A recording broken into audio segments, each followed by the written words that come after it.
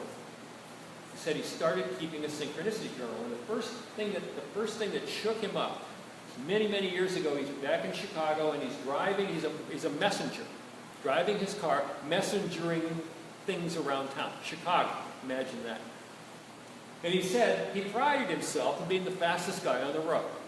Nobody navigated Chicago any faster than he did. It was a point of pride for him. And one day he was driving along one of the freeways in Chicago, and you know how sometimes your mind gets a hold of something and just keeps repeating it over and over and over again? Or am I crazy? Does that happen to anybody else? Well, this day, and it was during the time when this name was probably more in the news, and he was driving along and he was just hearing Salman Rushdie, Salman Rushdie, Salman Rushdie. Whatever that is. And so now he gets to his exit, and the exit that he's on is one of those 2 lanes that go off, and then on the exit ramp it narrows to 1 lane. And of course, there's a guy next to him in a car, and he knows the 1 lane merge is coming up. So his impulse, of course, is to step on it to beat this guy to the 1 lane. But something caught, and he couldn't do it. And he let the guy go in front of him. And he pulled up behind the guy, and he looked at the license plate. It said, Rush Die. It said Rushdie on the license plate, but he saw it as Rush Die. He quit his job as a messenger shortly thereafter, began to explore this notion of synchronicity, and began to keep a synchronicity journal. And he said, here's what synchronicity is: when this weird stuff happens that you can't explain. You know, you see a license plate that says 666, and then they turn off, and the one in front of them says 444. Or, you know, weird stuff that happens in your life that you didn't expect and you can't explain. Coincidences, we talk. They are. Carolyn May says, throw the word coincidence out of your vocabulary. Synchronicity. So he began to keep this journal, and every time something like this happened to him, he would write it down in much detail as he could remember. Every night, at the end of the day, he would write down whatever synchronicities he could remember from the day. And he said, after a few months of this, he decided to just sit down one night and just read this journal from the beginning. And he said, here's the thing about synchronicities. They're like notes of music. Each synchronicity is like a note of music. And you go, oh, da, da. But when you read them together, it becomes a score. You start to see melodies and rhythms evolving in the flow of the story of synchronicities. And you begin to really get a handle on this influence that's trying to happen in your life. The wake-up calls, the signs, the arrows, the pointings that are constantly being presented to us to help nudge us in the right direction. And so here's the exercise I want to do to help us start to get in touch with that divine mind. And those of you at home, get a piece of paper and a pen. Everybody here's got a piece of paper and a pen. And you're going to need some space where you can write. So if it's not convenient where you are, feel free to move about the room. But here's what I want you to do. Here's the nature of the exercise. First of all, I want us all to chant the Om for just a minute. Just to put us in a spiritual mindset in that particular vibration. So chant with me.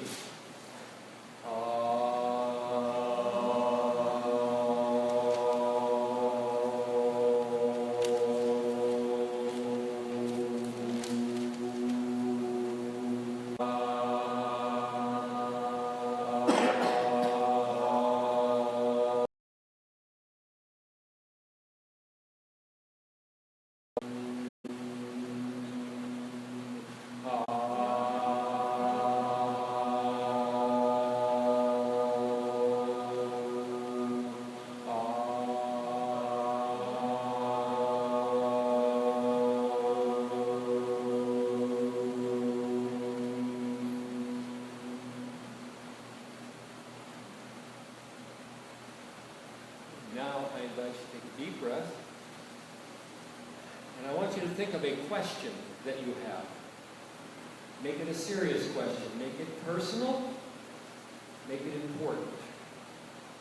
Write down your question at the top of your sheet.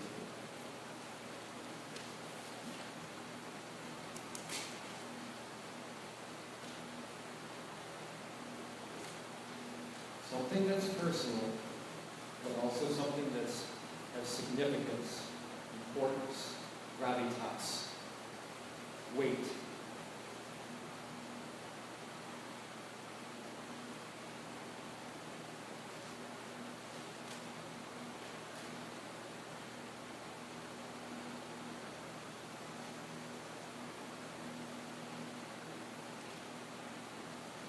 Once you've got your question written, and if you're still writing, don't keep writing, don't worry. Once you've got your question formulated, right below it, I want you to write the words, Dear One, comma. dear one.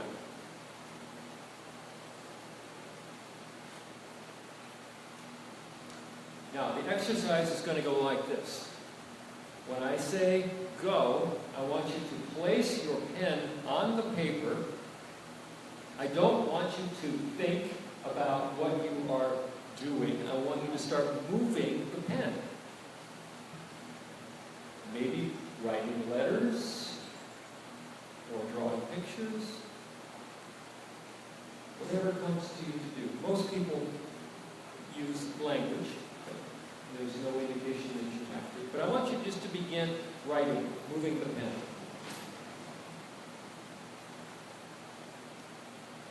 Now I want you to start writing. Just write. Write anything that comes to mind, whether it's nonsense or not. Don't worry about it. Just keep writing and keep the pen moving on the paper until I tell you to stop. For those of you at home, we're going to sign off now. But when you get done, you do this for about 4 or 5 minutes. Take a deep breath and go back and read what you've written. And more importantly, begin to tune in to the tone of voice that's coming through this writing. That'll help you recognize the voice of guidance as you go forward.